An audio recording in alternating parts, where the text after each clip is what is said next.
Hey guys, do subscribe our YouTube channel and press the bell button to never miss any update from Radio Udan. All of us have a path to follow and that path begins on earth. Hi, good evening. आप सुन रहे हैं radio उड़ान of flight of life. Show है बुकवर्ड और मैं आपकी host in दोस्त निशा एक बार फिर हाजिर हूँ. जी हाँ, आज हम बात कर रहे हैं लाइफ आफ्टर डेथ की. डेथ के बाद एक लाइफ होती है और वो लाइफ कितनी ब्यूटीफुल हो सकती है वो उस पर डिपेंड करता है कि आज की लाइफ हम कैसी जी रहे हैं. जी हाँ, अगर आप एक अच्छे इंसान हैं, अगर आप दूसरों का भला करने में विश्वास करते हैं, अगर आपको सिर्फ पैसे से प्यार नहीं है, लोगों से प्यार है, अगर आप कभी किसी का बुरा नहीं करते, कभी किसी का बुरा नहीं सोचते, कभी कोई गलत काम नहीं करते, तो आपको हेवन में बेस्ट पोजीशन मिल सकती है. अब आप बोलेंगे हेवन तो हेवन है, हेवन में भी क्या बेस्ट और क्या वर्स्ट, पर ऐसा नहीं है. हेवन के भी अलग अलग पार्ट्स होते हैं. एक ऐसा पार्ट जिसमें आप सीधा जाकर परमात्मा से मिल जाते हैं अगर आप बेस्ट होते हैं. तो अगर आप उतने ज्यादा ऊंचे लेवल के नहीं भी हैं, एक अच्छे इंसान है, कभी किसी को दुख नहीं दिया, सबको प्यार किया है, सबकी मदद की है और एक बहुत ही डिसिप्लिन लाइफ जी है, तो भी आपको हेवन में जगह मिलेगी. और वो हेवन भी बहुत ब्यूटीफुल है. जानते हैं, वहाँ पर आप जो सोचेंगे वो हो जाएगा. हाँ, सच में. अगर आपको सी शोर पर रहना पसंद है तो आसपास सी आ जाएगा. अगर आपका घर आप चाहते हैं कि बहुत बड़ा, बहुत ब्यूटीफुल हो, तो आपका घर वैसा ही हो जाएगा. आपको कोई काम करने की जरूरत नहीं है, ना भूख लगेगी ना प्यास, पर आपकी आइडेंटिटी वैसी ही होगी. और एक बुरी बात यह है कि हेवन में जाकर भी आपकी प्रॉब्लम्स आपकी अपनी होंगी, उन्हें आपको खुद सॉल्व करना होगा. जी हाँ, अपनी प्रॉब्लम्स को सॉल्व करना हमें यहीं से सीख लेना चाहिए. इस बात को अगर हम फॉलो कर लेंगे तो आगे जाके प्रॉब्लम नहीं होगी. आपकी प्रॉब्लम्स कोई और सॉल्व नहीं कर सकता है. खैर, हमने हेवन की तो बहुत सारी बातें कर भी ली और आपको हेवन की सैर करवा भी दी. क्या हुआ, आपने नहीं की हेवन की सैर? तो आप भी कर लीजिए. YouTube पर जाइए, लिखिए What Dreams May Come, Richard Matheson, बुकवर्ड, रेडियो उड़ान और आपको पहले दोनों शोज मिल जाएंगे जिनमें आपको पहले की कहानी समझ में आएगी और हेवन की सैर भी आप कर पाएंगे. आज मैं आपको हेल की सैर कराने वाली हूँ. जी हाँ, अब हेवन के बाद हेल, वो भी तो एक कॉइन का दूसरा पार्ट है. अगर आप एक अच्छे इंसान नहीं होंगे तो आपको किस तरह की जिंदगी मिल सकती है. अगर आपको ये पता हो तो शायद आप अपना आज सुधार पाएं, शायद आप अपने लिए कुछ एफर्ट करना शुरू कर दें, या फिर अपने आप को एक अच्छा इंसान बनाने के लिए एफर्ट्स करना शुरू कर दें. और एक बात और, जो आप अपने आप को बहुत ज्यादा स्मार्ट समझते हैं ना, कि मैं कुछ भी कर सकता हूँ, कोई भी डिसीजन ले सकता हूँ, जो भी मैं सोचूं वही सही है, ऐसा नहीं होता. कुछ चीजें ऊपर वाले के हाथ में होती हैं और उसके हाथ में ही रहने देना चाहिए. हम सब कुछ खुद डिसाइड नहीं कर सकते हैं.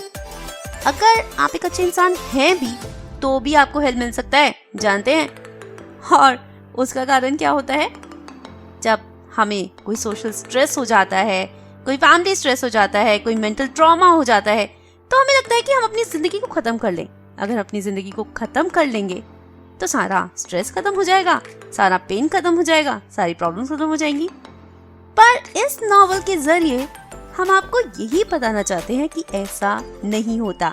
वो पेन, वो स्ट्रेस, वो सारी प्रॉब्लम्स मल्टीप्लाई हो जाती हैं और आपको उन्हीं प्रॉब्लम्स के साथ आगे की सारी लाइफ जीनी पड़ती है. यानी कि डेथ के बाद की लाइफ. जिंदगी और मौत ये दोनों भगवान के हाथ में है, तो भगवान के हाथ में ही रहने दो ना. लॉ को वायलेट बिल्कुल मत करना. ये बात ठान लो, आपकी प्रॉब्लम्स खत्म नहीं होंगी, बढ़ जाएंगी. तो चलिए फिलहाल पढ़ाई कहानी को आगे. जाने की हमारी novel What Dreams May Come पर रिचर्ड मैथसन में आगे क्या होने वाला है. ये कहानी जो कि क्रिस की कहानी है. क्रिस जिसकी एक्सीडेंट में मौत हो गई, उसके बाद उसे हेवन समरलैंड में जगह मिल गई है, पर उसकी वाइफ एन, जो कि उसे बहुत प्यार करती थी, उसने सुसाइड कर लिया है. जबकि भगवान के हिसाब से उसे अभी 24 साल और जीना था, पर उसने लॉ को वायलेट कर दिया है. अब एन के साथ क्या होगा? वो जो क्रिस की मौत के बाद बहुत उदास हो गई थी, उसने हमेशा से क्रिस से कहा था कि जब वो चला जाएगा तो वो भी जिंदा नहीं बचेगी. शायद यही सब सोचते हुए शायद उसकी मेंटल हालत इतनी खराब हो गई थी कि उसने डिसाइड कर लिया कि वो सुसाइड करेगी। क्रिस जो कि हेवन में आ चुका है, उसने यहाँ पर पता किया कि 24 साल के बाद उसकी पत्नी एन उसे यहाँ स्वर्ग में, हेवन में ज्वाइन करने वाली है, पर उसने सुसाइड कर लिया, लॉ को वायलेट कर दिया। एन जो कि एक बहुत अच्छी इंसान थी, उसने पूरी जिंदगी बहुत अच्छी जी है, हमेशा लोगों की, सिर्फ लोगों की ही नहीं, एनिमल्स की और बर्ड्स की भी बहुत मदद की है। कोई बीमार एनिमल उसे दिख जाता था तो वो इसका इलाज करती थी, कोई बर्ड उसे इंजर्ड दिख जाता था तो वो उसका इलाज करती थी, उसे डॉक्टर के पास भी लेके जाती थी। उसने कभी किसी का बुरा नहीं किया, उसके बावजूद भी उसने भगवान का ये दस्तूर, ये लॉ अपने हाथ में लिया है। अभी 24 साल उसे और अपने वो सारे कर्म करने थे जो उसने नहीं किए, गॉड के, भगवान के इस रूल को वायलेट किया है, जिसके लिए उसे क्या सजा मिलेगी। क्रिस ये सोचकर बहुत परेशान है। क्रिस जानना चाहता है कि आखिर एन उसे अब कब ज्वाइन करेगी, जिस पर उसके कजिन एल्बर्ट ने बताया है कि वो हेवन में अभी भी 24 साल के बाद ही आ पाएगी। पर ये 24 साल वो कहाँ रहेगी, किस सिचुएशन में रहेगी, ये सोचकर क्रिस परेशान भी है और सारी डिटेल जानना भी चाहता है। मैं बहुत ज्यादा उदास हो गया था एन के बारे में जानकर। एक कोने में बैठकर मैं सोच रहा था, यहाँ आने के बाद चीजें इतनी खूबसूरत थी, सब कह रहे थे कि एन मुझे यहाँ पर ज्वाइन कर लेगी, पर फिर भी मेरे मन में एक अजीब सा डर था। मुझे बार बार सपने आते थे जिनमें एन मुझसे प्लीड कर रही होती थी, जिनमें एन मेरी मदद मांग रही होती थी। बार बार वो सपने आने का शायद यही मतलब था, एक अनहोनी के होने की आशंका। तभी एल्बर्ट की आवाज ने मेरी कंसंट्रेशन को तोड़ा। बचपन में उसके साथ इतने ट्रॉमास हुए और उसने तुम्हें बहुत प्यार किया था, तुम्हें खो देने का दर्द वो सह नहीं पाई शायद, और उसने नींद की गोलियां खा ली। ये सुनकर मेरा दर्द बहुत ज्यादा बढ़ गया था। मैंने अपने दोनों हाथ अपने मुंह पर रख लिए थे। मैं रोना चाहता था पर मैं रो भी नहीं पा रहा था। तुमने तो कहा था कि मैं उस पर नजर रखूंगा। हाँ मैं रख रहा था, पर उसके दिमाग में क्या चल रहा है ये मैं कैसे जान पाता। और वो रजिस्टर जो कहता था कि उसकी उम्र 72 इयर्स है। हाँ उसकी उम्र 72 इयर्स ही थी, पर वो चाहे अपने मन से तो इस लॉ को वायलेट कर सकती है, और उसने वही किया। और मैं यहाँ क्यों हूँ? मेरा वो एक्सीडेंट, क्या वो मेरी नेचुरल डेथ का टाइम था? हो सकता है और नहीं भी हो सकता, क्योंकि तुम्हारा जो एक्सीडेंट हुआ उसके लिए तुम रिस्पॉन्सिबल नहीं थे, और एन की डेथ के लिए वो खुद रिस्पॉन्सिबल है। उसने लॉ को तोड़ा है। लोग सोचते हैं कि सुसाइड करके हम जो प्रॉब्लम्स हैं उन सबसे दूर भाग सकते हैं, उन सबसे छुटकारा पा सकते हैं, पर ऐसा नहीं होता। प्रॉब्लम्स और ज्यादा बढ़ जाती हैं। उसके बाद की जिंदगी तुम्हारी जिंदगी से कहीं बदतर हो जाती है, ये हमें नहीं पता होता। इसी वजह से हम सोचते हैं कि सुसाइड करके हम इस सब से बच जाएंगे और हमें ये सारी प्रॉब्लम्स फेस नहीं करनी पड़ेंगी, पर हमें नहीं पता होता कि आगे की जिंदगी इससे भी ज्यादा दर्दनाक होगी। वो कहाँ है एल्बर्ट? मुझे नहीं पता वो कहाँ पर है। उसने आत्महत्या करके हमारे साथ सारे कनेक्शन तोड़ दिए हैं। वो धरती पे कहाँ है, किस कोने में है, ये हम ढूंढ भी नहीं सकते, क्योंकि वो लाइफ आफ्टर डेथ में विश्वास नहीं करती, इसलिए वो ये माने की भी नहीं कि वो मर चुकी है। तो उसे ढूंढ पाना नामुमकिन है हमारे लिए। और वो मुझे वापस कब मिलेगी? इस बात का जवाब देने में एल्बर्ट थोड़ा हेजिटेट कर रहा था। जब उसकी नेचुरल डेथ का टाइम आएगा, 24 साल उसे उस जहन्नुम में रहना पड़ेगा, उस गलती की सजा पानी पड़ेगी जिसके लिए वो रिस्पॉन्सिबल नहीं है। तुम क्यों नहीं समझते? वो अपने सेंसेस में नहीं थी। वो एक बहुत अच्छी इंसान है, फिर भी उसे पनिशमेंट मिलेगी। ये पनिशमेंट नहीं है क्रिस, ये लॉ है। पर ये सब कुछ उसने बहुत दर्द में किया होगा। हाँ, पर अगर उसकी गलती नहीं होती तो वो जहाँ है वहाँ नहीं होती। उसका वहाँ होना ही इस बात का साफ साफ प्रूफ है कि उसने जो किया है अपनी मर्जी से किया है और पूरे होशो हवास में किया है। पर मैं ये सब नहीं मानता। ये कहकर मैं एल्बर्ट से थोड़ा दूर चला गया, एक पेड़ का सहारा लेकर खड़ा हो गया। क्रिस वो एक बहुत अच्छी इंसान थी, एक अच्छी माँ, एक अच्छी बेटी, एक अच्छी पत्नी, और मुझे पूरा यकीन है कि उसकी सजा इतनी सख्त नहीं होगी। बस उसे ये 24 साल तुमसे दूर रहकर काटने होंगे। मैं कुछ सोच रहा था और पहली बार मेरे दिमाग को पढ़कर एल्बर्ट बहुत कंफ्यूज हो गया। नहीं क्रिस, तुम ऐसा नहीं सोच सकते, दिस इज नॉट पॉसिबल। आज तक कभी ऐसा हुआ भी नहीं है और मैंने होते हुए देखा भी नहीं है। नहीं क्रिस। पर क्यों? मैंने एल्बर्ट से पूछा। क्योंकि ये पॉसिबल नहीं है, ऐसा नहीं हो सकता और कभी आज तक ऐसा नहीं हुआ। आज तक कभी नहीं हुआ? मैंने बहुत ही डिटर्मिनेशन के साथ पूछा। हाँ, आज तक कभी नहीं हुआ। तो ठीक है, पहली बार तो हर चीज होती है ना, तो ये भी पहली बार होगा। नहीं क्रिस, वो वहां पर एक पर्पस से है और तुम इस सब में इंटरव्यू नहीं कर सकते हो। पर 24 साल? नहीं एल्बर्ट, मैं उसे 24 साल के लिए अकेला नहीं छोड़ सकता। मुझे कुछ ना कुछ करना ही होगा, मुझे उसकी मदद करनी होगी। पर ये पॉसिबल नहीं है क्रिस। क्यों? क्या कोई मुझे रोकेगा? इस सब से कोई फर्क नहीं पड़ता, पर अगर तुम वहां पहुंच भी गए, अगर किसी तरह तुमने उसे ढूंढ भी लिया, तो वो तुम्हें पहचानेगी भी नहीं। वो तुम्हारी किसी बात को नहीं मानेगी। तुम्हारी हेल्प लेना तो बहुत दूर की बात है, तुम्हें और ज्यादा तकलीफ होगी क्रिस। वो नहीं मानेगी कि तुम क्रिस हो, वो किसी बात को तुम्हारी नहीं मानेगी। तुम्हारा वहां जाना बिल्कुल बेकार है और तुम नहीं जानते कि तुम्हें कितनी सारी परेशानियों को झेलना पड़ेगा। वहां तक पहुंचना बहुत मुश्किल होगा तुम्हारे लिए। मैं कुछ भी करने को तैयार हूं उसके लिए एल्बर्ट, कुछ भी। पर मैं उसे 24 साल उस स्टेट में नहीं छोड़ सकता, मुझे उसकी मदद करनी ही होगी। क्या कोई तरीका नहीं? क्या मेरे बात करने से कोई फायदा नहीं होगा? क्या उसे थोड़ी सी भी मदद नहीं मिलेगी? एल्बर्ट कुछ देर तक सोचता रहा। काश मैं हाँ कह पाता, पर इसका जवाब ना है क्रिस, बिल्कुल ना। कुछ भी हो एल्बर्ट, मुझे उसकी मदद करनी होगी, चाहे इस सब में कितनी भी मुश्किलें आए, मैं ये कोशिश करके रहूंगा। एल्बर्ट मुझे रोकना चाहता था, समझाना चाहता था कि जिन मुश्किलों के बारे में मैं इतनी आराम से बात कर रहा हूँ, वो उतनी आसान नहीं बल्कि बहुत मुश्किल है। मैंने एल्बर्ट से इतने दिनों में कभी भी इतना क्रिटिसिज्म नहीं झेला था, पर आज वो बिल्कुल डिटरमिन्ड था कि मैं जो सोच रहा हूँ वो नहीं हो सकता। पर मेरा प्यार एन के लिए मुझे ये सब कुछ करने के लिए प्रोवोक कर रहा था। मेरे अंदर एक डिटर्मिनेशन आ गई थी कि कुछ भी हो मुझे एन की मदद करनी होगी। कुछ देर तक हम दोनों बिल्कुल चुपचाप खड़े रहे। उसके बाद मैंने एल्बर्ट से पूछा, क्या तुम मेरी मदद करोगे? एल्बर्ट कुछ कहना चाहता था, मैंने उसे वहीं पर रोक दिया। बोलो एल्बर्ट, क्या तुम मेरी मदद करोगे? मैं कोशिश करूंगा।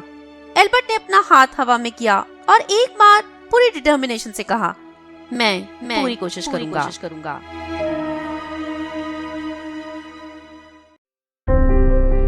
एल्बर्ट ने क्रिस को प्रॉमिस तो कर दिया है कि वो उसकी मदद करेगा एन को फाइंड आउट करने में, पर एन को फाइंड आउट करना इतना आसान नहीं, क्योंकि वो लाइफ आफ्टर डेथ में विश्वास नहीं करती।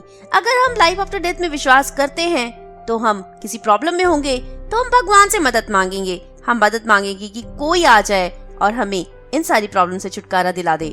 पर एन क्योंकि इस समय विश्वास नहीं करती, वो मदद नहीं मांगती। इसलिए एल्बर्ट और समरलैंड के कुछ एक्सपर्ट्स एन के साथ कनेक्शन बनाने में बिल्कुल नाकामयाब रहते हैं, जिससे कि क्रिस बहुत ज्यादा डिसअपॉइंटेड हो जाता है। अगर एन का पता ही नहीं चलेगा तो उसकी मदद कैसे की जाएगी? कभी कभी होता है ना, किसी को देखते ही हमें प्यार हो जाता है, उसके साथ पूरी जिंदगी बिताने का मन करता है। उससे दूर रहना हमारे लिए बहुत मुश्किल हो जाता है। बहुत बार सुना है ना कि ये जोड़ी आसमान में बनी है, ये जोड़ी भगवान ने बनाई है, या फिर ये लोग सोलमेट्स हैं। जी हाँ, ऐसा होता है, कुछ लोग सोलमेट्स होते हैं और एन और क्रिस भी शायद सोलमेट्स ही हैं। अगर वो सोलमेट्स ना होते तो एक दूसरे को इतना प्यार कैसे करते? पर अगर एन लाइफ आफ्टर डेथ में विश्वास करती होती और अपने सोलमेट में विश्वास करती होती तो शायद वो आज यहाँ क्रिस के साथ होती। पर क्योंकि ये दोनों सोलमेट्स हैं और एल्बर्ट को काफी अथॉरिटीज है, वो इन दोनों की मदद कर सकता है। ये राइट्स उसे हेवन में मिले हैं। अब अगर आप किसी को फाइंड आउट ही नहीं कर सकते तो उसकी मदद कैसे करोगे? क्रिस ये सोचकर बहुत ज्यादा परेशान हो चुका है। कैसे वो एन तक पहुंचेगा जब उन्हें ये ही नहीं पता कि एन है कहाँ? खैर, ये जाने के लिए भी एक आखिरी उम्मीद बची है, एक आखिरी कोशिश एल्बर्ट क्रिस के लिए करना चाहता है, उन दोनों के प्यार के लिए करना चाहता है।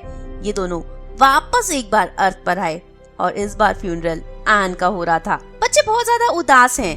एल्बर्ट और क्रिस को एक छोटी सी उम्मीद थी कि शायद एन यहीं पर हो, बच्चों के साथ हो, पर ऐसा नहीं था। एन वहाँ पर कहीं नहीं थी। अब एल्बर्ट ने एक एक करके क्रिस के सभी बच्चों के सर पर हाथ रखना शुरू कर दिया। क्रिस जानना चाहता था कि आखिर एल्बर्ट ये क्या कर रहा है। उसने हाथ उठाकर क्रिस को चुप कराया क्योंकि उसे साइलेंस चाहिए था, वो कुछ सुनना चाहता था। क्रिस की तरह ही उसके बच्चे भी भगवान में ज्यादा विश्वास नहीं करते, पर इयन करता है। इयन सीक्रेटली अपने फादर के लिए प्रे करता रहता था और अब वो मदर के लिए प्रे कर रहा है। उसकी प्रेयर से इनको एक दिशा मिल सकती है एन को ढूंढने के लिए। हाँ, जरूरी नहीं है कि एन इन्हें मिल ही जाए, पर एटलीस्ट एक डायरेक्शन इन्हें मिल सकती है। उसे ढूंढना बहुत मुश्किल तो है, बट इम्पॉसिबल नहीं। इस बात की अश्योरेंस एल्बर्ट ने क्रिस को दे दी है। क्योंकि क्रिस और एन सोलमेट्स हैं, इसलिए इनकी वेवलेंथ भी सेम है। शायद ये भी इनके लिए कुछ मदद करे। क्रिस जानना चाहता है कि एन इनको कितने दिनों में मिल जाएगी। ये सुनकर एल्बर्ट और उदास हो गया है। वो क्रिस को समझाना चाहता है कि उन्हें एक जनरल पाथ मिला है, कोई स्टेप टू स्टेप रूट नहीं, जिससे हो सकता है कि वो एन को ढूंढ लें और हो सकता है कि उन्हें एन कभी भी ना मिले, वो अपने इस मिशन में नाकामयाब रहें।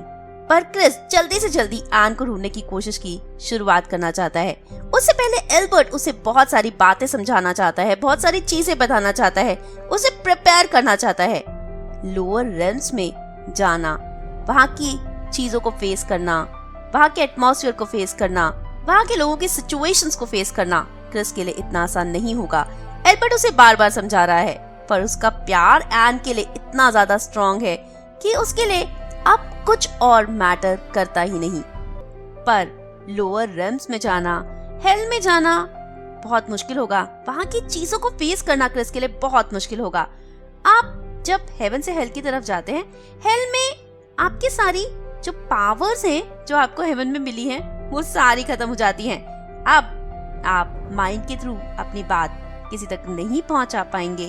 आप सिर्फ सोचकर कहीं भी नहीं पहुंच पाएंगे, चलकर जाना होगा। ये हेल है जनाब। यहाँ पर आपके पास कोई पावर नहीं है, यहाँ कोई खूबसूरती नहीं है, यहाँ सब कुछ बहुत ही उदास उदास है, दुखी दुखी है। यहाँ पर कुछ भी अच्छा नहीं है। ना हरी हरी घास है, ना बड़े बड़े पेड़ हैं, ना पानी है, हर जगह सूखा पड़ा है, बंजर जमीन है। जितना गंदा हो सकता है, जितना गंदा आप सोच सकते हो, वो सब कुछ यहाँ पर है। और बहुत ज्यादा मिजरी है, इतनी सारी मिजरी। जब आप देखते हो तो आप परेशान तो हो ही जाओगे। उसके अलावा जब हेवन से हेल में क्रिस जाएगा तो उसकी पावर्स खत्म होने के साथ साथ उसे अपने लेवल को कम करना पड़ेगा और उस लेवल पर आना पड़ेगा, हेल के लेवल पर आना पड़ेगा। और वहां आकर उसके लिए बहुत ज्यादा चीजें अनकंफर्टेबल हो जाएंगी। हेल में जाने से पहले एल्बर्ट उसे हेवन के बॉर्डर पर लेकर आया है। यहाँ पर भी सिचुएशन थोड़ी अजीब ही है। हम में से कुछ लोग ऐसे होते हैं ना, जो बहुत ज्यादा इगोइस्टिक होते हैं, जिन्हें लगता है कि बस हम ही हम हैं, हम हैं तो क्या गम है, और हम जो बोलेंगे वही सही है। आपको कुछ नहीं पता, जो पता है सिर्फ मुझे पता है। बहुत सारे लोगों का ऐसा नेचर होता है, वो किसी को हार्म नहीं करते, वो बुरे इंसान नहीं होते, बट उनकी ईगो बहुत सारे लोगों को हर्ट कर देती है। इनफैक्ट उनके अपनों को भी हर्ट कर देती है। सिर्फ बुरा ना होना काफी नहीं होता, आपको अच्छा भी होना चाहिए, आपका दिल साफ भी होना चाहिए। इतना ज्यादा इगोइस्टिक होके कहाँ जाओगे? बस हर समय एक ही बात, मैंने जो कहा वही ठीक है और तुमने जो कहा वो गलत। हर समय मैं ही सही हूँ। हमेशा गलती सामने वाले की होती है, मेरी कभी कोई गलती नहीं। और जब आपको गलती समझाने की कोशिश की जाए तो आप मानते कहाँ हैं? फिर बोलते हैं कि मुझे कोई बताता ही नहीं, मेरी गलती ही नहीं, बता भी दिया तो आपने मानना नहीं। ऐसे लोगों को जगह मिलती है हेवन के बॉर्डर पर। यहाँ पे चीजें खूबसूरत नहीं है, पर इन्होंने यहाँ पर अपनी ही दुनिया बसाई है। ये अपनी ही दुनिया के मालिक हैं और इनके लिए यही सब कुछ है। ये महंगे महंगे कपड़े पहनकर या कुछ चीजों पर अपना हक जमा कर ही बहुत खुश है। ये एरिया मेरा है, ये पार्क मेरा है, ये मंदिर मेरा है। बस इसी बात में ये खुश हो जाते हैं। चेहरे पर खुशी नहीं है, स्माइल नहीं है, हर समय वो गुस्से वाला चेहरा। देखा है ना बहुत सारे लोगों का, आपका भी बहुत बार होता है। ऐसे लोगों को हेवन में जगह तो मिलती है, पर बॉर्डर पर ही मिलती है, जहाँ चीजें बहुत खूबसूरत नहीं होती। ये गुस्से को थोड़ा हटाकर चेहरे पे थोड़ा सा मुस्कान लाइए और अपने दिल को थोड़ा सॉफ्ट बनाइए। इतना हार्ड रखने की कोई जरूरत नहीं है। जी हाँ, इतना इगोस्टिक होने की कोई जरूरत नहीं है। कभी कभी ऐसा होता है कि गलती हमारी नहीं होती, पर फिर भी जिसे हम प्यार करते हैं उसके लिए हमें झुक जाना पड़ता है। तो झुक जाने में क्या है, रिश्तों को इम्पोर्टेंस देना सीखिए। सिर्फ इतना बोलने से काफी नहीं है कि मेरे लिए रिश्ते बहुत इम्पोर्टेंट है। कभी दो भी तो सही इम्पोर्टेंस। खैर चलिए नॉवल को ही आगे बढ़ाते हैं। अब क्रिस को एल्बर्ट ने एक बात और बताई है कि अगर उसे एन मिल भी गई और एन ने उसे पहचानने से इनकार भी कर दिया और क्रिस ने अपनी कोशिश भी की, तो ऐसा हो सकता है कि क्रिस खुद भी वहीं पर एन की तरह कैप्टिव बन जाए और वहाँ से निकल ही ना पाए। इन दोनों का मिलन जो कि 24 साल बाद होने वाला है, वो और ज्यादा डिले हो जाए। तो क्रिस के लिए ऐसा भी अच्छा हो सकता है कि वो 24 साल तक एन का इंतजार करे। हेवन में तो 24 साल जल्दी से बीत जाते हैं और 24 साल के बाद ये दोनों एक हो जाएंगे। ऐसा एल्बर्ट कह रहा है, पर क्रिस ऐसा बिल्कुल नहीं सोच रहा, क्योंकि उसे एन की मदद करनी है। वो एन को 24 साल तक मिजरी में नहीं देख सकता है। उसे एन के लिए कुछ ना कुछ करना होगा। इस सब में हो सकता है कि उसका लेवल लो हो जाए, हो सकता है कि वो वहाँ पर कैप्टिव बन जाए, पर उसे ये तसल्ली तो होगी कि उसने एन की मदद करने की कोशिश की। अब एक बात ये भी है कि अगर वो कैप्टिव बन गया तो इन दोनों का मिलन पता नहीं कितने सालों दूर हो सकता है। तो 100-200 साल से तो 24 साल बेहतर है। पर नहीं, कल के बारे में सोचकर क्रिस आज की इस कोशिश को डिले नहीं करना चाहता और वो एल्बर्ट के साथ हेल में पहुंच गया है, जहां सब कुछ बहुत डिप्रेसिंग है और ये दोनों अपने पहले के कपड़ों में आ गए हैं। क्रिस उन कपड़ों में जिनमें उसका एक्सीडेंट हुआ था और एल्बर्ट उन कपड़ों में जिसमें उसे हॉस्पिटल लेकर जाया गया था। दोनों ने शूज भी पहन लिए हैं और एल्बर्ट ने एक बार फिर क्रिस को आगाह कर दिया है कि वो उसकी मदद करने की कोशिश तो करेगा, पर उसे अपने आप को स्ट्रॉन्ग बनाना होगा। यहाँ पर चीजें बहुत डिप्रेसिंग होने वाली हैं। तो चलिए हेल की सैर भी कर लेते हैं, जान लेते हैं इतना सेल्फिश होकर हमें कहाँ जगह मिलने वाली है।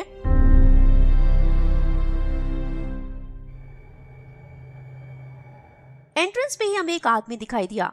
मुझे लगा कि शायद ये एल्बर्ट को जानता है। माय डियर, ये घूमने की जगह नहीं है, यहाँ पर लोअर रेम्स शुरू हो रहे हैं। आई नो, मैं किसी की हेल्प करने यहाँ पर आया हूँ, मैंने उस आदमी से कहा। उस आदमी ने एल्बर्ट की तरफ देखा। एल्बर्ट ने सर हिला दिया। इनकी वाइफ यहाँ पर है और ये उसकी हेल्प करना चाहते हैं। ठीक है, पर ध्यान से। एल्बर्ट और मैं जब वहां से थोड़ा आगे गए तो मेरे लिए सांस लेना बहुत मुश्किल हो रहा था। हवा बहुत भारी हो गई थी। अब एल्बर्ट मेरे दिमाग की बातें नहीं समझ सकता था। हमें एक दूसरे से बोलकर बात करनी थी, पर मेरे चेहरे के एक्सप्रेशंस देखकर एल्बर्ट समझ गया था। तुम्हें एज्यूम करना होगा कि तुम एक अच्छी जगह पर हो। तुम्हें एज्यूम करना होगा कि तुम इस एटमॉस्फेयर को आराम से अडैप्ट कर सकते हो। अपने आप को स्ट्रॉन्ग बनाना होगा, तभी तुम यहाँ से आगे जा पाओगे। पर ये जगह, यहाँ पर कोई सीनरी नहीं है। सूखी हुई घास, टूटे हुए घर, कितनी गंदी जगह है ये। अच्छा, जो अभी आगे होने वाला है उसके हिसाब से ये जगह बहुत ब्यूटीफुल है। क्या तुम मुझे डरा रहे हो? मैंने एल्बर्ट से पूछा। नहीं, डरा नहीं रहा, आगाह कर रहा हूँ। थोड़ा आगे जाते ही मुझे ठंड लगने लगी। एल्बर्ट ने मुझे कहा कि मैं सोचूं, मैं विजुअलाइज करूं कि मेरे आसपास वार्मथ है। जब मैंने ऐसा किया तो ठंड का असर थोड़ा कम हुआ। एल्बर्ट ने मुझे कहा कि जैसे जैसे आगे जाएंगे तो मुझे अपनी विजुअलाइजेशन पावर को स्ट्रॉन्ग करना होगा। मुझे इमेजिन करनी होगी चीजें और उसके हिसाब से अपने आप को अडैप्ट करना होगा। आगे जाकर मेरे लिए चीजें जितनी मुश्किल होंगी उतनी ज्यादा जरूरी भी हो जाएंगी। मुझे बहुत अंधेरा दिखाई दे रहा था। मुझे एल्बर्ट ने एक बार फिर से कहा कि मैं अपने आसपास अपने दिमाग से लाइट क्रिएट करूं। मैंने कोशिश की तो उसके बाद अंधेरा थोड़ा कम हो गया, पर उतना भी कम नहीं कि मेरे लिए चलना आसान हो जाए। मैंने एल्बर्ट से कहा कि यहाँ पर लाइट नहीं हो पाती, क्या इसी वजह से ये लोग हायर रेम्स में नहीं जा पाते? वो एक पार्ट है, पर इन लोगों का दिमाग भी इतना डेवलप नहीं है कि ये इतनी लाइट क्रिएट कर पाएं। और यहाँ का एटमॉस्फेयर भी ऐसा है कि उसके हिसाब से ये लोग अडेप्ट नहीं कर पाएंगे, और इनके सिस्टम्स भी उतने ज्यादा एडवांस नहीं है कि ये हायर रेम्स में जाकर सरवाइव कर पाएं। यहाँ का एटमॉस्फेयर बहुत ही ज्यादा डिप्रेसिंग था। मुझे एक अजीब सा डिप्रेशन होने लगा। तुम यहाँ पर काम करते हो? मैं बहुत हैरान था कि ऐसी जगह पर कोई काम करना क्यों चाहता है। एल्बर्ट ने सर हिला दिया। क्या यहाँ पर तुम्हारा काम सक्सीड होता है? एल्बर्ट की फेस पर एक बहुत ही कंफ्यूज्ड एक्सप्रेशन था। अर्थ पर लाइफ आफ्टर डेथ के बारे में किसी को कन्विंस कर पाना कितना मुश्किल होता है, यहाँ पर उससे कहीं ज्यादा होता है। लोग सोचते हैं कि मैं चर्च में से आया हूँ, पागल हूँ, और मेरी बातों पर बहुत हंसते हैं, मेरा मजाक उड़ाते हैं, अजीब तरीके की बातें करते हैं। यहाँ लोग मुझे बहुत बुरा भला भी कहते हैं। मेरे चेहरे पे दुख का एक्सप्रेशन देखकर एल्बर्ट ने झट से अपनी बात को बदलने की कोशिश की। आई एम सॉरी क्रिस, मैं ये नहीं कहना चाहता था। तुम जानते हो ना कि एन यहाँ पर हमेशा के लिए नहीं रहने वाली, कितने साल रहने वाली है, और मैंने आज तक नहीं देखा कि कोई भी सोल प्योरीफाई ना हो जाए।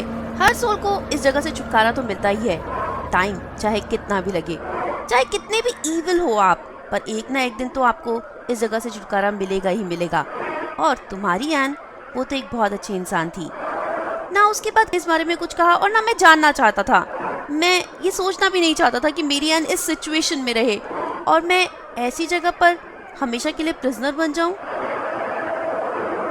बहुत सारे लोग हैं आसपास, पर ऐसे लगता है जैसे उन्हें हम दिखाई नहीं दे रहे, या वो हमें इग्नोर कर रहे हैं। अजीब तरह के एक्सप्रेशंस हैं उनके फेस पर। एल्बर्ट ने बताया कि जैसे धरती पर लोग, कोई होता है कि बहुत कनिंग होता है, हम कहते हैं कि इसकी शक्ल देखकर पता चल रहा है कि ये बहुत ज्यादा चालाक है। यहाँ पर वो सारी चीजें एक्चुअल में आपके फेस पर आ जाती हैं। आपकी लुक उसके हिसाब से ऑल्टर हो जाती है, जैसा आप धरती पर होते हो, जैसी आपकी फीलिंग्स होती हैं, वो सब कुछ आपके फेस पर साफ साफ दिखाई देता है। इसलिए इन लोगों के एक्सप्रेशंस बहुत अजीब दिख रहे हैं। ये लोग हमें देख भी सकते हैं, हमारी बातें सुन भी सकते हैं, पर अपने आप में इतना ज्यादा खोए हुए हैं कि ये कुछ देखना और सुनना बहुत मुश्किल होगा। अगर मैं चाहूँ तभी भी वापस लौट सकता हूँ। ये बात सुनते ही मेरे अंदर की डिटर्मिनेशन और ज्यादा स्ट्रांग हो गई। नहीं, मुझे एन के पास पहुँचना है। मैं हर मुश्किल से लड़ सकता हूँ, हर मुसीबत का सामना करके, हर तकलीफ को पार करके मुझे एन तक पहुँचना है। एल्बर्ट मुझे बार बार बोल रहा था कि मुझे यहाँ पर बहुत ध्यान से चलना होगा, किसी भी चीज की तरफ मुझे नहीं दौड़ना होगा, किसी भी चीज को मुझे ध्यान नहीं देना होगा। ये जगह बहुत पावरफुल है, अगर हम इसे पावरफुल बनने देंगे। मुझे अपने दिमाग को स्ट्रॉन्ग बनाकर चलना होगा। एन तक पहुंचने के लिए अभी बहुत लंबा रास्ता तय करना है। मैंने देखा बहुत सारे लोग जो कि पता नहीं क्या कर रहे थे। एल्बर्ट ने बताया कि वो लोग खा रहे हैं, पर उनकी तो बॉडीज ही नहीं है। एल्बर्ट ने बताया कि वो लोग इमेजिन कर रहे हैं, क्योंकि पूरी जिंदगी खाना, दारू पीना यही रहा है इनकी जिंदगी में, तो अब ये इमेजिन कर रहे हैं, ये वही कर रहे हैं, इसी में इन्हें सेटिस्फैक्शन मिलती है, और इन्होंने अपनी हालत अब इस तरह की बना ली है। सच में ये हेल ही तो है। किसी के पास यहाँ कोई उम्मीद नहीं है, हर जगह सिर्फ दुख ही दुख है, डिप्रेशन ही डिप्रेशन है। यहाँ आकर तो मैं भी बहुत ज्यादा कमजोर महसूस कर रहा हूँ। पता नहीं कैसे निकल पाऊंगा इस जगह से, पता नहीं किस हालत में होगी मेरी एन। फिर मैंने देखा बहुत सारे लोग जो कि बहुत लड़ाई कर रहे थे, चीख रहे थे, चिल्ला रहे थे, एक दूसरे को गालियां दे रहे थे। यहाँ पर हवा में ही गुस्सा और जैसे क्राइम था। बहुत अजीब जगह थी। मैं बहुत नर्वस हो रहा था, जैसे चलना मेरे लिए बहुत मुश्किल हो रहा था, जैसे इस जगह के अंदर मैं बिल्कुल डूबता जा रहा हूँ। मेरे अंदर जैसे गंदी हवा भर रही हो। मुझे एल्बर्ट ने एक बार फिर आगाह किया कि मुझे अपने सिस्टम को एडजस्ट करना होगा, मुझे इमेजिन करना होगा कि मैं एक अच्छी जगह पर हूँ, अपने आप को स्ट्रॉन्ग और इरेक्ट करना होगा। मुझे अचानक से गुस्सा आने लगा। आखिर कब मिलेगी हमें एन? कब पहुंचेंगे हम एन तक? एल्बर्ट ने मेरा हाथ थाम लिया था। वो मुझे काम करना चाहता था। उसने कहा कि हम सही दिशा में जा रहे हैं, बस वो इतना ही बोल सकता है। कब मिलेगी इसके बारे में वो कुछ नहीं कह सकता। फिर मैं सोचने लगा कि मैं एल्बर्ट पर गुस्सा हो रहा हूँ, वो आदमी जो बिना किसी मकसद के यहाँ तक आया है मेरी मदद करने। एल्बर्ट ने मुझे कहा कि मुझे कुछ पॉजिटिव सोचना चाहिए। मैं सोचने लगा समरलैंड के बारे में। एल्बर्ट मेरा दोस्त है, मेरी पत्नी को ढूंढने में मेरी मदद कर रहा है। और एक बार फिर मुझे अचानक से गुस्सा आने लगा। एल्बर्ट ने बताया कि यहाँ पर चीजों को याद रखना मुश्किल है और भूलना बहुत आसान। आगे बहुत ज्यादा अंधेरा था, खूब अंधेरा, कुछ भी दिखाई नहीं दे रहा था। मैं कितना भी अपने आसपास लाइट क्रिएट करने के लिए कोशिश करता, पर मैं उसमें नाकामयाब होता जा रहा था। एल्बर्ट भी यहाँ पर आकर थोड़ा सा घबरा गया था। उसने कहा कि असली हेल यही है। क्या एन यहाँ पर होगी? नहीं एल्बर्ट, एन यहाँ पर नहीं हो सकती। मैं कुछ नहीं चाहता क्रिस, बस इतना जानता हूँ कि अगर हमें एन तक पहुँचना है तो हमें इस जगह पर जाना ही होगा। हम बहुत हिम्मत करके उस गुप्त अंधेरे में चल रहे थे, जहाँ पर हर जगह पत्थर पड़े हुए थे। बिल्कुल अजीब सी स्मेल आ रही थी, बहुत ही अनकंफर्टेबल फील हो रहा था मुझे। ये ऐसी जगह थी जहाँ पर स्ट्रॉन्ग से स्ट्रॉन्ग आदमी भी अपने आप को बीमार महसूस करने लगे, बहुत ज्यादा कमजोर महसूस करने लगे। मैं कितना भी समरलैंड के बारे में सोचने की कोशिश करता, पर मैं उन थॉट्स को कंटिन्यू नहीं कर पाता था। अचानक से मुझे फिर से डर लगने लग जाता, पर मैं सोचता जब एन के बारे में, मुझे एन के पास पहुंचना है, तो मैं अपने आप को थोड़ा सा मजबूत महसूस करता। अचानक से एल्बर्ट मुझसे जैसे अलग हो गया। गुप्त अंधेरा था, पत्थर ही पत्थर थे। मैं अगर गिर भी गया तो एटलीस्ट मैं मर तो नहीं सकता। पर एल्बर्ट कहाँ है? Albert, Albert! मैं बहुत घबरा गया था। इस अंधेरे में, इस तूफान के बीच क्या एल्बर्ट को मेरी आवाज सुनाई देगी? तभी एल्बर्ट की आवाज मेरे कानों में आई और मुझे बहुत ज्यादा रिलीफ महसूस हुआ। मैंने एक छोटे बच्चे की तरह एल्बर्ट का हाथ थाम लिया और उसके पीछे पीछे चलने लगा।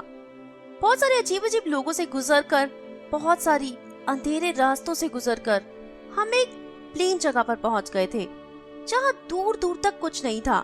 पर उन सारी जगहों के मुकाबले ये जगह मुझे जैसे हेवन जैसी लग रही थी। क्या एन हमें मिलने वाली है? क्या हम सही रास्ते पर जा रहे हैं? मैंने एल्बर्ट से पूछा। हाँ, हम सही रास्ते पर जा रहे हैं और मुझे ऐसा महसूस हो रहा है कि एन यहीं कहीं पर है। यहाँ पर यहाँ तो कुछ भी नहीं। थोड़ा तो इंतजार करो। हम लोग थोड़ा आगे गए तो कुछ पहाड़ियां दिखाई दी। एल्बर्ट ने मुझे कहा, एन उन पहाड़ियों के उस तरफ है। मैं ये सुनकर खुश हो गया था, पर एल्बर्ट के चेहरे पर कोई खुशी नहीं थी। तुम्हें खुश होने की कोई जरूरत नहीं, क्योंकि आप असली मुश्किलें शुरू होने वाली हैं। मैंने देखा सामने वही हिल थी जिस पर मेरा घर था और मुझे अपने घर की छत भी दिखाई दे रही थी। हम इतनी मुश्किलों से क्यों गुजर कर आए जब एन यहीं पर है? तो यहीं पर मतलब? एल्बर्ट ने बहुत ही कंफ्यूजन के साथ मेरी तरफ देखा। I mean, एन हमारे घर में है। एल्बर्ट के चेहरे पर एक छोटी सी उदास भरी मुस्कान आ गई। ये सब उसकी इमेजिनेशन है। जाओ, जाकर देख लो। हाँ, मैं जाऊंगा और मैं एन की मदद भी करूंगा। एल्बर्ट ने मुझे हक किया। याद रखना, कुछ लोग हैं जो तुम्हें प्यार करते हैं, तुम्हारी परवाह करते हैं, तुम्हारा एक अपना घर है। हम तुम्हें खोना नहीं चाहते क्रिस, अपने आप को हमें खोने मत देना। वो सारी चीजें याद रखना जो मैंने तुम्हें अभी तक बताई थी। जब भी तुम्हें लगे कि तुम बहुत कमजोर महसूस कर रहे हो, तो समरलैंड के बारे में सोचना, अपने आप को स्ट्रॉन्ग महसूस करना, अपने आप को उस जगह पर कैप्टिव बिल्कुल मत बनने देना। क्रिस प्लीज, मैं तुम्हें खोना नहीं चाहता। मैं एन के पास जाना चाहता था, वहाँ कुछ भी हो, कुछ भी, बस मैं एन की मदद करना चाहता था। और मैं चल दिया उसी हिल की तरफ जहाँ पर मेरा घर है।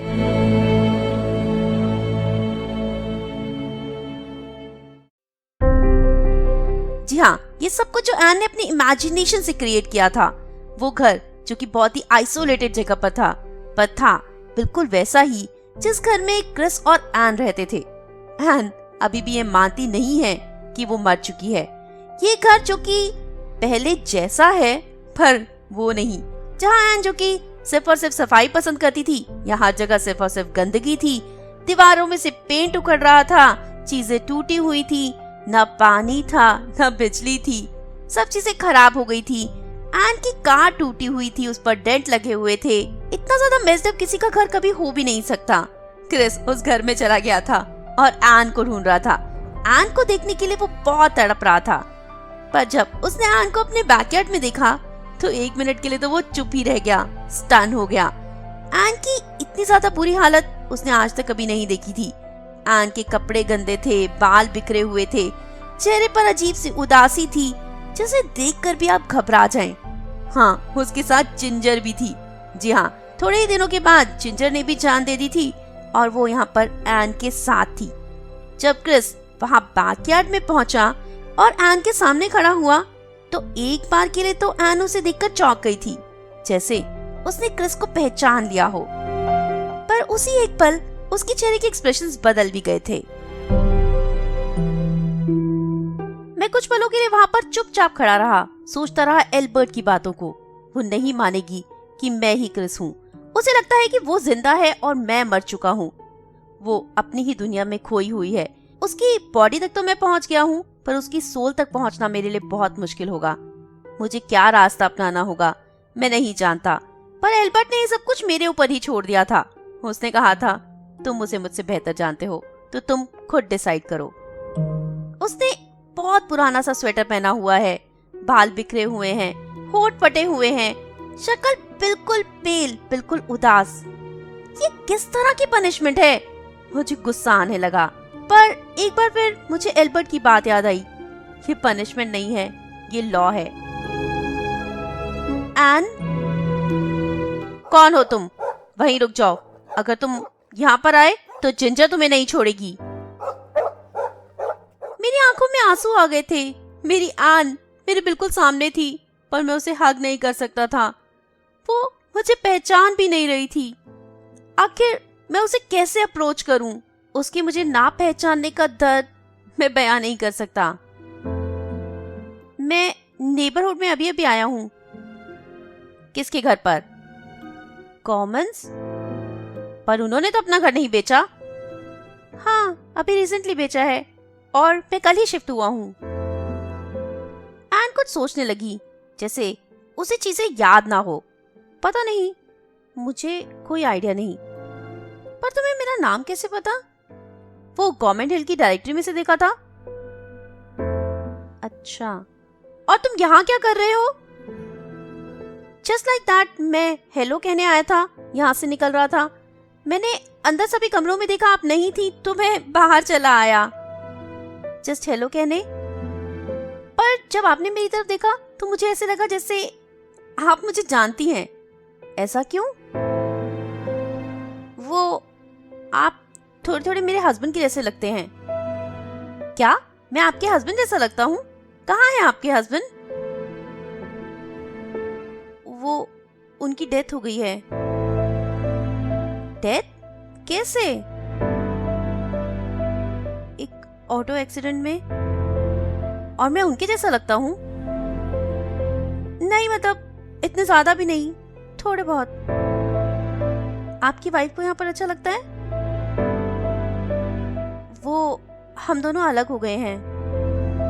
मैं सोच रहा था अगर आन पूछेगी कि कैसे अलग हुए तो मैं उसे बता दूंगा कि उसकी डेथ हो गई है, पर एन ने उसके बाद कोई सवाल पूछा नहीं। पता नहीं इस कन्वर्सेशन को मैं कैसे आगे बढ़ाऊं। अगर एन मेरी शक्ल ही नहीं पहचानती तो मैं उसे कैसे कन्विंस कर पाऊंगा? ये सोचकर मैं डिप्रेस होने लगा था, पर मुझे अपने आप को डिप्रेस नहीं होने देना। मुझे एफर्ट करना है। अगर मैं डिप्रेशन में चला गया तो मैं यहीं पर कैप्टिव बन जाऊंगा। आखिर मैं क्या करूं? जब एन मुझे पहचानती ही नहीं तो मैं उसे कैसे कन्विंस कर पाऊंगा? मैं कुछ बोलता उससे पहले ही एन बोल पड़ी कि देखो, यहाँ पर मेरा पूल भी सूखता जा रहा है, सारे पेड़ भी सूख रहे हैं, यहाँ कुछ ठीक नहीं रहता। मैं इन पेड़ों को पानी देना चाहती हूँ, पर घर में पानी ही नहीं है। इस पर मुझे एक आइडिया आया। आपके घर में पानी नहीं है, पर मेरे घर में तो है। ओह, हाउ लकी। और आपके घर में बिजली है? नहीं, बिजली भी नहीं है। गैस? नहीं, गैस भी नहीं। और आपका टेलीफोन काम कर रहा है? नहीं, मेरा टेलीफोन भी काम नहीं कर रहा। पर मेरे घर में तो ये सब कुछ है। वो मेरी तरफ बड़ी हैरानी से देखने लगी कि ऐसा कैसे पॉसिबल है। क्या आप टेलीफोन कंपनी में फोन करके बता सकते हैं कि मेरे यहाँ कुछ नहीं चल रहा? एक आइडिया और मुझे आया, क्यों नहीं आप खुद मेरे घर आ जाती और खुद फोन कर लेती? नहीं, मैं नहीं आ सकती। पर क्यों? आप खुद आकर फोन कर लीजिए ना। नहीं, मैं बाहर नहीं जाती। क्यों? आप बाहर क्यों नहीं जाती? एन ने अपना मुंह मोड़ लिया था और पीछे की तरफ देखने लगी थी। बस, मैं यहाँ से बाहर नहीं जाती, आपको कह दिया ना। मुझे लगा कि कुछ और करना होगा, किसी तरह तो एन को कन्विंस करना होगा, कोई तो तरीका होगा एन को अप्रोच करने का। अगर मैं स्ट्रेट फॉरवर्ड उसे बता दूं कि मैं क्रिस हूँ, तो वो ये बात बिल्कुल नहीं मानेगी। आपके बच्चे हैं? हाँ, 3 बच्चे हैं। मेरे भी 3 बच्चे हैं। एक बेटी है और 2 बेटे। मेरे सबसे छोटे बेटे का नाम इयन है, वो 17 साल का है। उससे बड़ी मेरी बेटी लुई 20 साल की और रिचर्ड 23 साल का है। उसने बहुत हैरानी से मेरी तरफ देखा। शायद उसे इस कोइंसिडेंस में कुछ समझ में आए, पर अगर ये इतना आसान होता तो एल्बर्ट ने मुझे इतना वार्न ना किया होता। आपके कितने बच्चे हैं? उसने मेरी बात का कोई जवाब नहीं दिया और वो भागते हुए घर के अंदर चली गई। मैं उसके पीछे जाने लगा तो जिंजर मेरे ऊपर भौंकने लगी। क्या ये मुझे काट सकती है? क्या मेरा खून बाहर निकलेगा? मैं मर तो नहीं सकता एटलीस्ट। मुझे घर के अंदर देखकर एन बहुत ज्यादा परेशान हो गई थी। आखिर तुम चाहते क्या हो? नहीं, कुछ भी नहीं। मैं तो जस्ट हेलो कहने आया था, तुम्हें एक कॉफी के लिए इनवाइट करने। मैंने कहा ना, मैं घर से बाहर नहीं जाती। मुझे एक आइडिया आया। मैंने देखा कि बहुत सारी फोटोग्राफ्स लगी हुई थी हमारे रूम में, हमारी फोटोग्राफ्स। मैं उन फोटोग्राफ्स के पास गया, पर हर फोटोग्राफ धुंधली हो चुकी थी। मैंने सोचा था मैं एन को दिखा दूंगा कि मैं ही क्रिस हूँ। फिर मुझे एक और आइडिया आया। मैंने तुम्हें कहा था ना कि मैं और मेरी वाइफ हम अलग हो चुके हैं। एक्चुअल में उसकी डेथ हो चुकी है। एन मेरी तरफ बहुत ज्यादा हैरानी से देख रही थी, जैसे उसकी पीठ में किसी ने छुरा घोंप दिया हो। हाँ, वो मर चुकी है और उसका नाम भी एन ही था। एन ने मेरी बात को ऐसे इग्नोर किया जैसे उसने सुना ही ना हो। तुम्हें इन हिल्स पर अच्छा लगता है? तुमने मेरी बात नहीं सुनी? उसका नाम भी एन ही था। वो वहां से रसोई की तरफ जा रही थी। मैं चिल्ला चिल्ला कर कह देना चाहता था, तुम्हें समझ नहीं आ रहा क्या मैं क्रिस हूँ, तुम्हारा पति? यहाँ पर कुछ भी ठीक नहीं है। देखो, पानी नहीं आ रहा, मैं बर्तन कैसे धोऊं? गैस ही नहीं है, मैं कुछ नहीं कर सकती। चीजें अपने आप खराब हो रही हैं और ये स्टूपिड फोन कंपनी वाले फोन भी डेड पड़ा है। आखिर मैं किसको बोलूं, क्या बोलूं? तुम पीती क्या हो? एन मेरे इस सवाल से बहुत हैरान हुई। I mean, तुम्हारे घर में पानी ही नहीं है तो तुम क्या पीती हो? जूस? पर जूस तो खराब हो गया होगा ना? पता नहीं मैं क्या पीती हूँ। और तुम खाती क्या हो? पता नहीं। तुम्हें भूख लगती है? बहुत ज्यादा तो नहीं लगती। तुम्हें कभी भूख लगती है या फिर प्यास? मैं एन को रियलाइज करवा देना चाहता था कि वो बिना खाए पिए जिंदा रह रही है, वो एक्चुअल में मर चुकी है। क्या तुम्हें कभी भूख या प्यास लगती है? एन मेरे सवाल से बहुत ज्यादा इरिटेट हो गई थी। तुम्हें क्या लगता है? मैं एन के थोड़ा पास जाने लगा तो जिंजर और तेज भौंकने लगी। मैं तुम्हें कुछ हर्ट नहीं करने वाला, तुम चाहो तो भी नहीं कर सकते। मैं जितनी भी कोशिश कर रहा था, एन की फेस पर एक्सप्रेशंस वहीं के वहीं थे। वो कुछ मानने को तैयार नहीं थी। वो जो बाहर कार खड़ी है, वो तुम्हारी है ना? उस पर डेंट कैसे लगा? वो मैं मार्केट गई थी ना, तब किसी स्टूपिड ने मार दिया। ऐसे ही होते हैं लोग। पर तुम तो कह रही थी तुम बाहर जाती ही नहीं हो। हाँ, पर वो पहले की बात है। आपको वापस नहीं जाना? हाँ, मैं चला जाऊंगा, पर थोड़ी देर तुमसे बात करना चाहता हूँ। पर क्यों? ऐसे ही। तुमने अभी तक अपने बच्चों के नाम नहीं बताए। मेरे सवाल का जवाब ना देकर एन कमरे की तरफ जा रही थी। तुम्हारे छोटे बेटे का नाम इयन है? वो स्कूल गया हुआ है। तुम्हारे छोटे बेटे का नाम इयन है ना? अभी वो दोपहर में आ जाएगा। मेरे सवाल का जवाब दो। तुम्हारे बेटे का नाम इयन है ना? हाँ, इयन है। मेरे भी बेटे का नाम इयन है। और तुम्हारे बड़े बेटे का नाम रिचर्ड? अगर हो भी तो क्या फर्क पड़ता है? रिचर्ड? हाँ, रिचर्ड है। मेरे बेटे का नाम भी रिचर्ड है। वाओ, बहुत खुशी की बात है। अब तो जाओ यहाँ से। मैं चला जाऊंगा। सिर्फ तुम्हें ये समझाने की कोशिश कर रहा हूँ कि हमारी लाइफ में बहुत सारी सिमिलैरिटीज हैं। सिमिलैरिटीज? कोई सिमिलैरिटी नहीं है। मैं तुम्हारे पति जैसा लगता हूँ? बिल्कुल नहीं लगते। पर तुम खुद ही तो कह रही थी। मैं झूठ बोल रही थी। और कुछ? अब मुझे बहुत ज्यादा गुस्सा आ रहा था, पर मुझे गुस्सा नहीं करना, अपने गुस्से पर कंट्रोल करना है। मुझे एन को यहाँ से लेकर जाना है। खुद एन के साथ यहाँ पर हमेशा के लिए कैप्टिव नहीं बनना। मुझे प्यार से बात करनी होगी। बस मुझे ये सारी चीजें बहुत ज्यादा रिमार्केबल लग रही थी, पर मुझे तो इसमें कुछ रिमार्केबल नहीं लग रहा। I mean, मेरा नाम भी क्रिस है, तुम्हारे हस्बैंड का नाम भी क्रिस, मेरी वाइफ का नाम भी एन है। ये पूल देखो, सारा पानी सूख गया है। यहाँ पर बहुत ज्यादा गंदगी है। मुझे गंदगी नहीं पसंद। और जब देखो मैं कंफ्यूज रहती हूँ, परेशान रहती हूँ। मुझे ये सारी चीजें बिल्कुल अच्छी नहीं लगती। और मेरे कपड़े भी नहीं मिल रहे। जो मेरे अच्छे कपड़े थे, नए कपड़े, पता नहीं कहाँ चले गए। और मेरी ज्वेलरी भी यहाँ नहीं है। मैं उसके करीब जाने लगा। जिंजर मेरी तरफ और ज्यादा तेज भौंक रही थी। मेरे साथ साथ उसने भी जिंजर को रोक दिया। तुम क्यों आए हो यहाँ पर?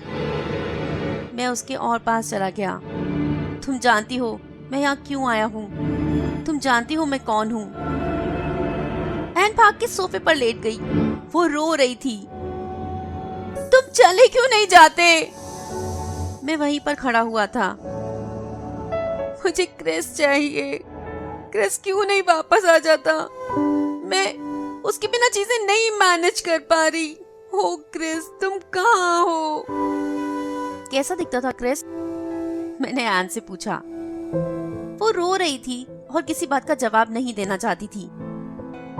मेरी हाइट 6 फुट 2 इंचेस है। क्या क्रिस की हाइट भी इतनी थी? नहीं, इससे लंबे। और उसके बालों का कलर? क्या उसके बालों का कलर मेरे जैसा था? तुम क्यों नहीं जा रहे यहाँ से? तुम चले जाओ।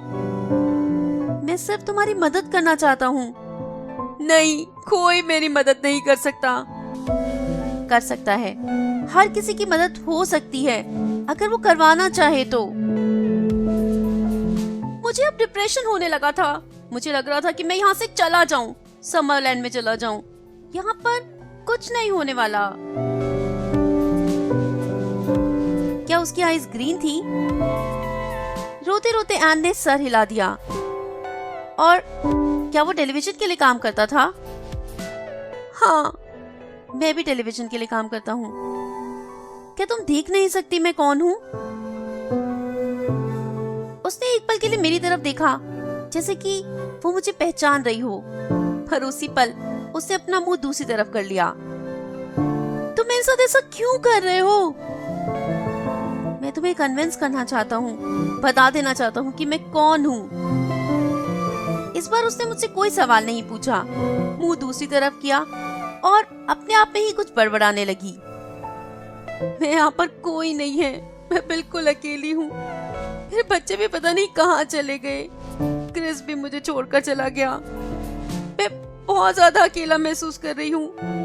मुझ में हिम्मत होती तो मैं अपने आप को मार ही डालती। यहाँ पर सब कुछ इतना धुंधला है, ना मुझे कुछ ठीक से दिखाई देता है, ना सुनाई देता है। मैं बहुत परेशान हो गई हूँ। हो सकता है कि एक सपना हो। नहीं, ये सपना नहीं है।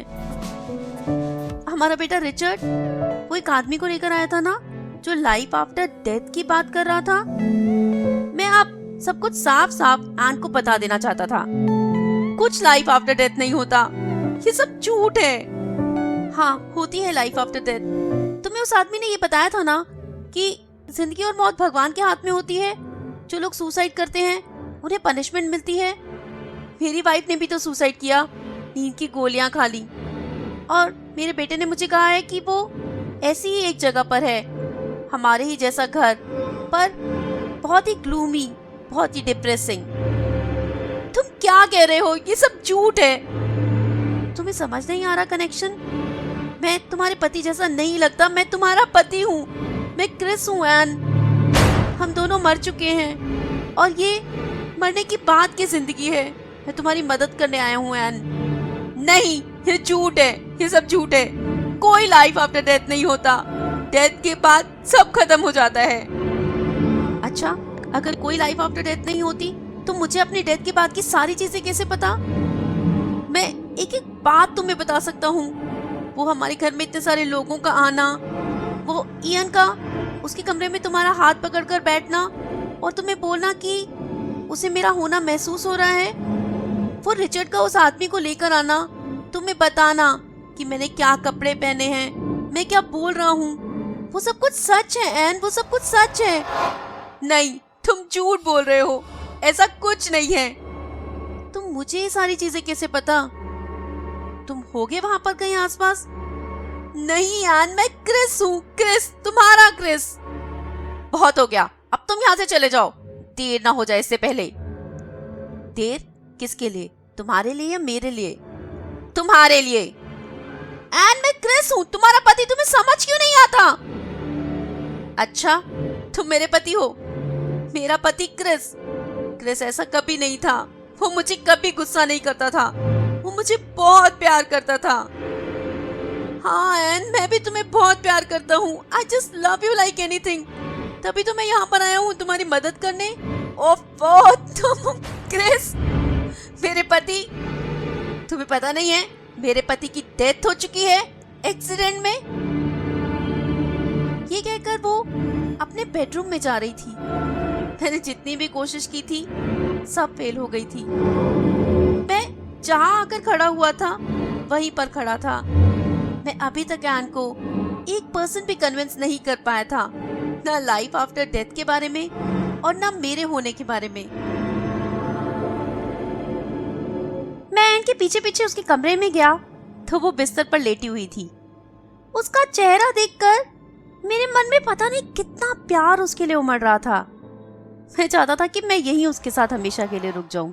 मुझे उसे यहाँ से लेकर जाना था, जो अब किसी भी हालत में पॉसिबल नहीं दिखाई देता। मेरी सारी कोशिशें नाकामयाब रही हैं। एल्बर्ट ने मुझे पहले ही कहा था कि यहाँ आने का कोई फायदा नहीं होगा, और अब यही सच दिखाई दे रहा था। मैं एन के साथ जाकर बैठ गया, उसका हाथ थाम लिया। वो इस बार हिली भी नहीं। उसकी आंखों में आंसू थे जो टपक नहीं पा रहे थे। मेरे दिमाग में अब वो सारे शब्द आ रहे थे, वो सारी बातें जिनके शायद अब कोई मायने नहीं थे। वो बातें जो मैं एन को कहना चाहता था पर शायद कह नहीं पाया। याद है तुम सबको वो थैंक यू नोट्स लिखती थी? मैं तुम्हें कितना टीज करता था। बस सच कहूं तो वो बहुत लवली जेस्चर्स थे तुम्हारे। मैं नहीं जानता कि कभी हम दोनों एक साथ हो पाएंगे या नहीं। मैं नहीं जानता कि तुम्हें मेरे ये सारे शब्द समझ में आएंगे या नहीं।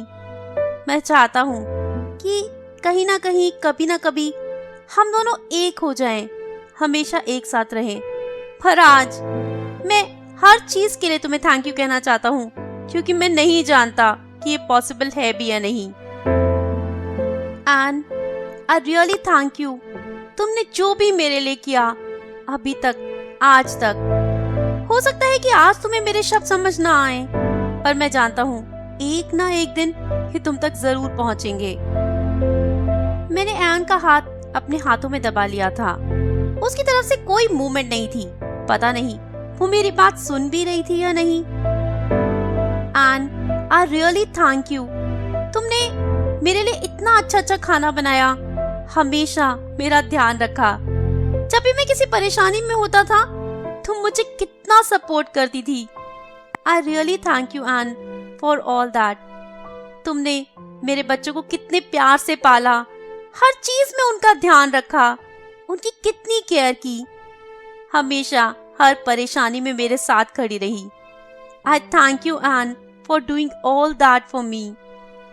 थैंक यू एन हमेशा मेरे कपड़े टाइम पर धोने के लिए, मेरे घर को इतना साफ रखने के लिए। थैंक यू एन मेरी इतनी केयर करने के लिए। जब मैं बीमार होता था तुम मेरा कितना ध्यान रखती थी। थैंक यू एन मुझे इतना प्यार करने के लिए, मेरी फैमिली को इतना समझने के लिए। थैंक यू एन मेरे फ्रेंड्स के साथ इतना अफेक्शनेट होने के लिए। थैंक यू फॉर इतना ब्यूटीफुल म्यूजिक मेरे साथ शेयर करने के लिए। थैंक यू एन मेरे साथ वो सारे फेस्टिवल सेलिब्रेट करने के लिए। I really thank you Ann for sharing that physical relationship with me. Thank you Ann for being so affectionate, so kind, so loving. Thank you Ann एक ऐसा इंसान होने के लिए जिसके साथ होने पर मुझे हमेशा प्राउड महसूस हुआ है। तुम्हें याद है वो सारी क्रिसमस जो हम दोनों ने एक साथ बिताए थे, वो सारी बातें जिन पर तुम मुझे कितना हंसाया करती थी, वो सारे मोमेंट्स जो हम दोनों ने एक साथ शेयर किए थे। आज मैं उस सब के लिए तुम्हें बहुत बहुत थैंक्स कहना चाहता हूँ। वो सारी चीजें जो मैं नहीं कर पाया, जिनमें मैं फेल हुआ, थैंक यू एन उस समय में भी मुझे सपोर्ट करने के लिए, मुझे समझने के लिए। मैं उन सभी चीजों के लिए तुमसे माफी मांगना चाहता हूँ जो मैं नहीं कर पाया, जो मुझे करना चाहिए था। बहुत सारी चीजें जब मैं फेल हो गया, बहुत सारी वो प्रॉब्लम्स जो मैं सॉल्व नहीं कर पाया, बहुत सारी बातें जो मुझे तुमसे कहनी चाहिए थी पर मैंने नहीं कही, और वो सारे मोमेंट्स जब मैं तुमसे ऊंची आवाज में बोला, मैं उस सब के लिए तुमसे सॉरी मांगता हूँ एन। मुझे एक अच्छा ह्यूमन बीइंग बनाने के लिए बहुत बहुत थैंक्स एन, बहुत बहुत थैंक्स। थैंक यू उन सभी प्रेजेंट्स के लिए जो तुमने मुझे इतने प्यार से दिए। थैंक यू एन मुझे प्यार करने के लिए। I love you like anything. इस बार जब एन ने मेरी तरफ देखा तो उसकी आंखों में वो फ्लेम थी, वो रिकॉग्निशन जो मैं ढूंढ रहा था। ट्राई करो एन, ट्राई करो। Chris, is it really you? हाँ एन, मैं हूँ तुम्हारा क्रिस। तुमने ये सब कुछ मेरे लिए किया? हाँ, मैंने ये सब कुछ तुम्हारे लिए किया, हमारे लिए किया। पर अब तुम इस जगह से कभी नहीं जा पाओगे क्रिस, कभी नहीं। मैं जाना भी नहीं चाहता एन, मैं नहीं जाना चाहता, मैं सिर्फ तुम्हारे पास रहना चाहता हूँ। ओ एन, ये हेल ही मेरा हेवन है।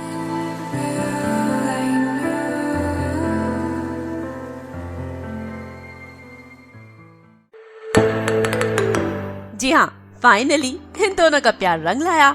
एन ने क्रिस को पहचान लिया। एन को इस हेल से छुटकारा दिलवाने में क्रिस कामयाब हुआ। जो कभी नहीं हुआ था वो अब हुआ। पर एक ट्विस्ट ये हुआ कि एन को समरलैंड में अभी जगह नहीं मिलेगी। उसे ऑप्शन मिला है रीबर्थ लेने का, और उसने वो चूज कर लिया है। अब रही क्रिस की बात, तो उसे एन के बिना तो नहीं रहना, उसे एन के साथ रहना है। पर समरलैंड छोड़कर, इतनी खूबसूरत जगह को छोड़कर, क्या धरती जैसे नर्क पर कोई आना चाहेगा? प्यार आपसे कुछ भी करवा लेता है। जी हाँ, क्रिस ने समरलैंड छोड़ने का फैसला कर लिया। एन के लिए वो भी रीबर्थ लेना चाहता है और वापस धरती पर आकर एक बार फिर एन का हो जाना चाहता है। और उसने ऐसा ही किया। इन दोनों के प्यार को एक नई शुरुआत मिल गई। प्यार में आखिर बहुत ज्यादा ताकत है। जी हाँ, है ना अच्छी कहानी? आपको इस कहानी में मजा जरूर आया होगा, आई एम वेरी श्योर। पर बहुत कुछ हमें इस कहानी से सीखना भी चाहिए कि हम जो आज कर रहे हैं उस पर हमारा कल डिपेंड करता है। बड़े कहते हैं ना, आज अगर हम अच्छा करेंगे तो हमें रिजल्ट्स भी अच्छे मिलेंगे, जो सच है। और अगर ये सच है या नहीं, आपके मन में कंफ्यूजन है, तो भी सच मान लेंगे अगर, तो कम से कम हम एक अच्छे इंसान तो बन जाएंगे। अगर हम एक अच्छे इंसान बनेंगे तो ऑब्वियसली लोग हमें प्यार करेंगे। ऑब्वियसली हम अगर एक अच्छे इंसान होंगे तो हमारे साथ कुछ बुरा नहीं होगा। अच्छों के साथ तो अच्छा ही होता है और होना भी चाहिए।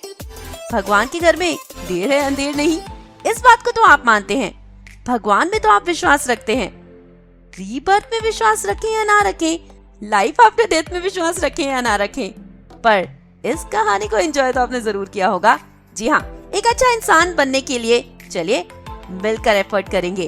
अगर आज हम एक अच्छे इंसान बनते हैं तो हमारा कल अच्छा हो या ना हो, पर आज जरूर अच्छा हो जाएगा। इस बात की तो फुल ऑन गारंटी है। तो चलिए, बहुत देर हो गई, अब तो मुझे दे दीजिए इजाजत। अब तो मुझे दीजिए यहाँ से छुट्टी। अगले हफ्ते फिर से आ जाऊंगी एक और नई नॉवेल, एक और नई इंटरेस्टिंग कहानी के साथ। तब तक आपको वही करना है, इस YouTube वीडियो के कमेंट बॉक्स में कमेंट करके बताइए ना आपको ये नॉवेल कैसी लगी और किस तरह की और नॉवेल्स आप इस शो में सुनना चाहते हैं। इसके अलावा आप www.radioudan.com पर भी जा सकते हैं। वहाँ जाकर भी एक छोटा सा फीडबैक फॉर्म भर सकते हैं। हमारा फेसबुक पेज रेडियो उड़ान, उसे लाइक कीजिए, ट्विटर पर हमें फॉलो कीजिए और अपने प्यारे प्यारे फीडबैक हम तक जल्दी से जल्दी पहुँचा दीजिए, क्योंकि आपके फीडबैक मुझे इंस्पायर करते हैं और ज्यादा अच्छी अच्छी नॉवेल्स आपके लिए लाने के लिए। तो चलिए, अब फिलहाल मैं निकलती हूँ, आपको मिलूंगी अगले हफ्ते। Till then, stay fit, stay healthy, keep loving, keep laughing, and I'll be back very soon. Bye bye.